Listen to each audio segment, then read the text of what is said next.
1 month ago, I embarked on a journey back to 1 meal a day. This is what I was doing before going vegan for 1 year. I can't get that year back. It was a 90-day juice fast followed by a bunch of pain. But now I'm going back to what I felt good on, and I feel even better than I did then. I made some tweaks, no longer juicing. Let's talk.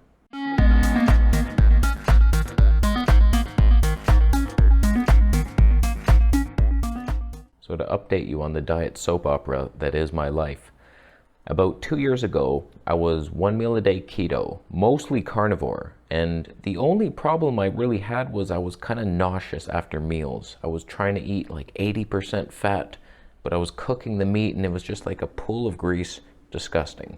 Then I start watching Charlie Freak videos and he convinced me to go vegan again. I was just like, yes, this is the right path. So I did a 90-day juice fast, and then breaking it, I was like, ow, I can't digest anything. What the hell happened?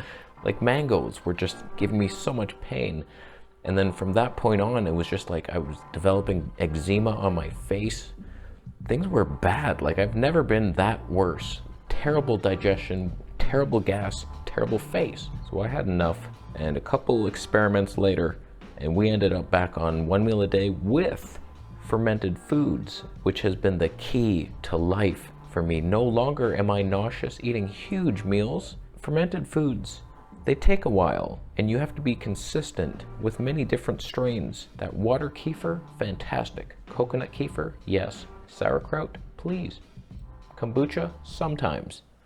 Or else the teeth feel the wrath. So what I was doing for the first 2 weeks of this 1 month OMAD experiment was I was juicing a vegetable juice and then wait a little bit and then have a big meal with meats, fats, veggies, and fermented veggies, and the water kefir, drinking that with the meal. I did not like the prison that I was in with this vegetable juice because I made that trip to St. Catharines and I was like, am I gonna bring a juicer? Of course not. Could I have gotten juice there? Yes, I saw it actually. But I was like, no, you know what? Let's just travel mode engaged. And so what I did there was just veggies, meats, and fats. No nut yogurts, nothing like that. We'll get to those. And I felt so good. Like I was like, damn, this is perfect. I want to eat like this. I don't really want the juice. I don't want the nut yogurts. We'll get to that, I said it. So this was the path that changed everything.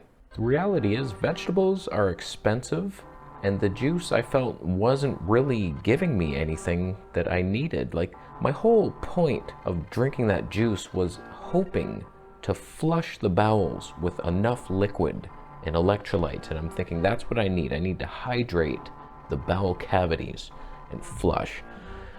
Well, I was going just fine on the trip with magnesium. So instead of $8 a green juice, we're now on like 20 cents a magnesium dose, and it's tasty. It's a citrate type of thing. It foams up, and then it's like a sour drink at night.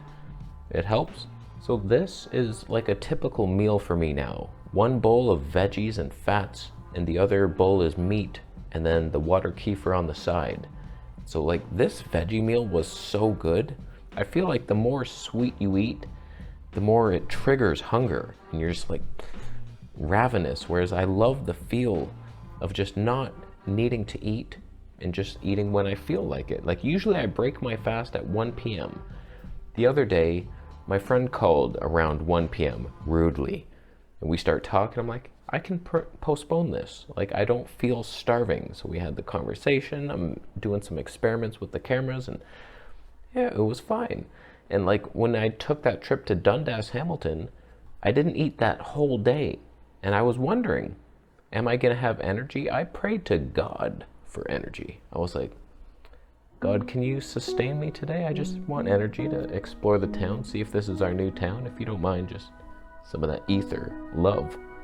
And he did love me that night. So I felt good all day, and then we had all you can eat sushi at night. Sometimes I'll have a cheat meal. I'm keto when it counts. And then if I want all you can eat sushi, I do eat mostly the meats and the sashimis and the teriyaki chickens. But I will have some of the rice. Pop. Now, a startling development here. For some reason, beef doesn't seem to be giving me acne anymore.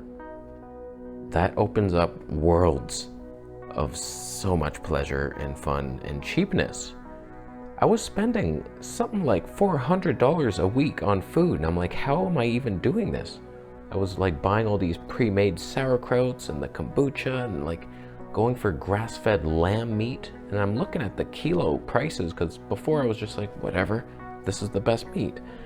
It was like 40 bucks a kilo at times, whereas like ground beef, organic, like half that, less than half. I forget the number because it was in pounds. That's why I confused myself. It was $9 a pound, which is, I don't know, it's a lot cheaper and tasty and fun. My theory is beef was giving me acne on the carnivore diet, and it was just too acidic, that hippie alkaline acid balance thing. And now that I'm having all these vegetables with it, that's enough. So that little veggie meal, so good.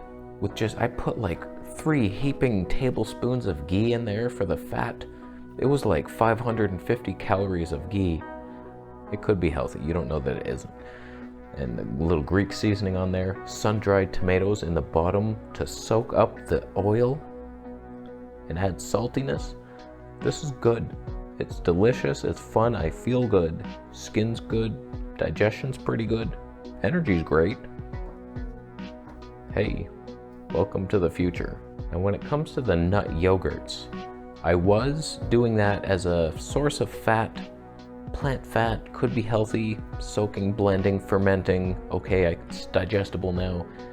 I don't know, man. Those things, I feel like they give me more gas, and they don't add a lot of benefit to my life. They're super annoying to make. Gotta soak and blend, and I don't know that I will continue those.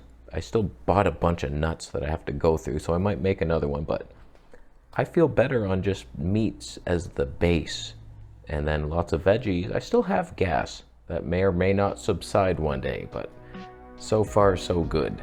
The fermented foods are helping a lot as long as you just keep adding them and stick with it. Eventually, like, I notice benefits pretty quickly, but like a month in now, fantastic. So I highly recommend you make your own water kefir. You get the grains, it's very easy. Very easy. I'll make a video how to do it. You know I will. So I think we're done. I think that's everything I wanted to get to after you thumb up the video, of course.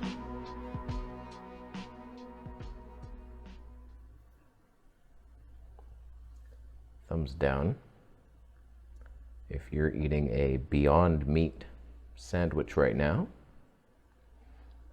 You don't mind that it's 90% soy and preservatives and chemicals, genetically modified in their origins. It's vegan though, saving the planet. Do monocrops save or kill? How come you don't love insects like I do?